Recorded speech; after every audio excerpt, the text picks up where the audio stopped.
Hello friends, आप सुन रहे हैं ख़ानदान जाति मिल्कियत और रियासत का आगाज़। अब तक हमने ये देखा कि शादी की तीन अहम शक्लें हैं और इन तीनों शक्लें और ये तीनों इंसानी इर्तिका की तीन खास मंजिलों से ताल्लुक़ रखती हैं। वहशियत के अहद में गुरोवार शादी, बर्बरियत के अहद में जोड़ा ब्याह और तमद्दुन के अहद में एक जोजूदगी जिसके साथ लाजिम व मजलूम के तौर पर जिनाकारी और अस्मत फरोशी लगी होती है। बर्बरियत के आखिरी दौर में जोड़ा ब्याह और एक जोजूदगी के दरमियान एक दौर आता है जबकि मर्दों का गुलाम औरतों पर तसल्लुत होता है और कसरत अज़वाज यानी कई बीवियां रखने का रिवाज होता है।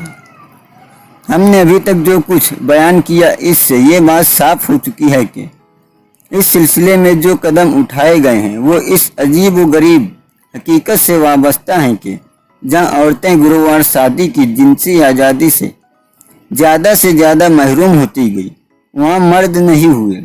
सच पूछिए तो मर्दों के लिए आज भी गुरुवार शादी मौजूद है। औरत के लिए जो चीज़ जुर्म है, जिसके लिए उसे कानूनी और समाजी हर किस्म की सज़ा भुगतनी पड़ती है, वो चीज़ मर्द के लिए काबिल फ़ख्र है। और बहुत हुआ तो इसके दामन पर बदचलनी का हल्का सा दाग पड़ जाता है जिसे वो खुशी से गवारा कर लेता है। हमारे ज़माने में सरमायादाराना जिनसे तबादला की पैदावार की वजह से रवायती हितायर-इज़्म में जितनी ज़्यादा तब्दीली होती है और जिस कदर वो अपने आप को इस पैदावार के सांचे में ढालती है, इस कदर वो खुल्लम खुल्ला अस्मत फरोशी की सूरत इख्तियार करती जाती है और इसका असर इतना ही ज़्यादा ख़राब और तबाहकुन होता है और इसके असर से औरतों से कहीं ज़्यादा मर्दों के अखलाक पस्त होते हैं। औरतों में अस्मत फरोशी सिर्फ इन बदनसीबियों को ख़राब करती है जो इसके चुंगल में फंसी होती हैं, फिर वो भी इतनी ख़राब नहीं होती जितना कि आम तौर पर समझा जाता है। इसके बरअक्स मर्दों में तो शुरू से आखिर तक सबका अखलाक बिगड़ जाता है। चुनांचा 10 में से 9 और सूरतों में लंबे अरसे का ताल्लुक दरअसल एक ऐसी तरबियत गाह का काम देता है जहाँ अज़दवाजी ज़िंदगी में एक दूसरे के साथ बेवफाई करने की तरबियत दी जाती है। अब हम एक ऐसे समाजी इनकलाब की तरफ बढ़ रहे हैं जिसमें एक जोजूदगी के मौजूदा निज़ाम की इक्तिसादी बुनियादें ख़त्म हो जाएंगी और इसी के साथ अस्मत फरोशी की बुनियाद भी मिट जाएगी, क्योंकि अस्मत फरोशी और एक जोजूदगी का चोली दामन का साथ है। एक जोजूदगी की बुनियाद यह है कि एक आदमी के पास, और वो भी मर्द के पास, कसीर दौलत जमा हो जाती है जिसको सिर्फ अपने बच्चों के लिए छोड़ जाता है। वो ये नहीं चाहता कि किसी और मर्द के बच्चे इसकी दौलत के वारिस हों और इसलिए वो जरूरी हुआ कि औरत एक ही मर्द से शादी करे, लेकिन मर्द के लिए एक ही औरत से शादी करना कोई ज़रूरी नहीं था। चुनांचा यही हुआ, औरत के लिए एक शौहर का दस्तूर बना और ये दस्तूर मर्दों को खुल्लम खुला या चोरी छुपे कई बीवियां रखने से नहीं रोक सका। लेकिन आने वाले समाजी इनकलाब इस मुस्तकिल दौलत के बड़े हिस्से को जो आज विरासत में बाप से बेटों को मिलती है यानी ज़राए पैदावार को समाज की मिल्कियत बना देगी और इसलिए फिक्र का मेरे बाद मेरी विरासत किसको मिलेगी ये बहुत कम रह जाएगी। तो क्या इन इक्तिसादी असबाब के मिटने पर एक जोजूदगी जो इनका नतीजा थी खुद मिट जाएगी? इस सवाल का जवाब में ये कहना गलत नहीं होगा कि खत्म होने के बदले एक जोजूदगी की तकमील होने लगेगी, क्योंकि ज़राए पैदावार जब समाज की मिल्कियत बन जाएंगी तो उजरती मेहनत और उजरत पर काम करने वाला मजदूर तबका भी खत्म हो जाएगा और साथ साथ इस बात की ज़रूरत भी नहीं रहेगी कि कुछ औरतें जिनकी तादाद का अंदाज़ा लगाया जा सकता है अपने आप को पैसे की खातिर मर्दों के हवाले कर दें।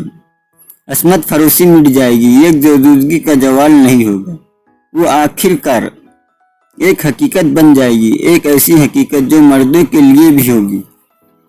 इससे बहरहाल मर्दों की हालत बहुत बदल जाएगी, लेकिन औरतों की हालत में भी और सभी औरतों की हालत में अहम तब्दीलियां होंगी।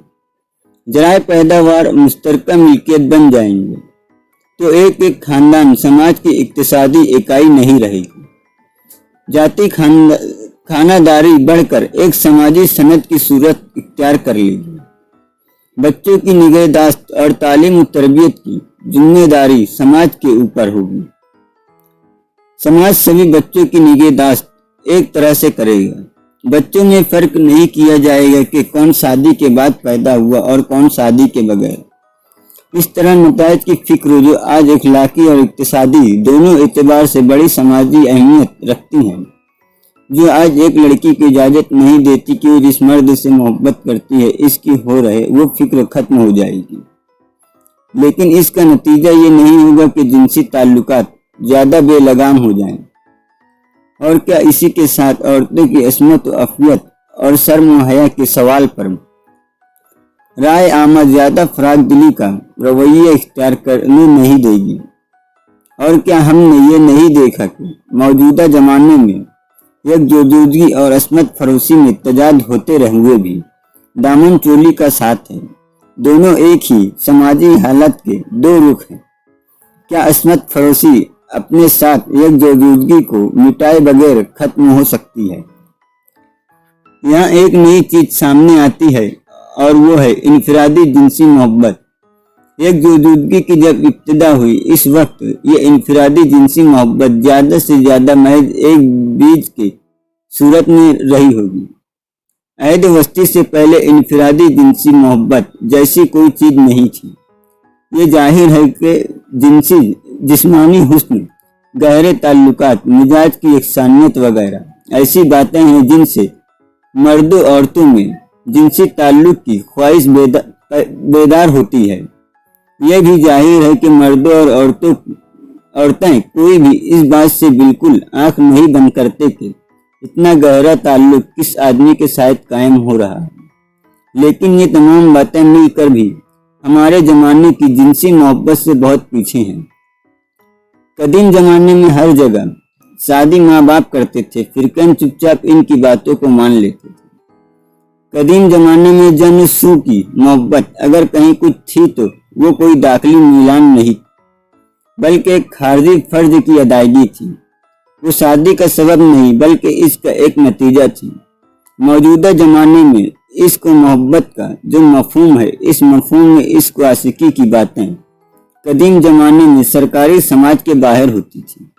वो चराहे जिनकी मोहब्बत और खुशी और गम के गीत थ्योरिक्रिटिस और मोस्टिस ने गाए हैं, या लॉन्ग्स ने डाफनी और क्लोई ने जिन लोगों की दास्तान सुनाई है, वो महज गुलाम थे जिनका रियासत में जो आज़ाद शहरियों की चीज थी कोई हिस्सा नहीं था।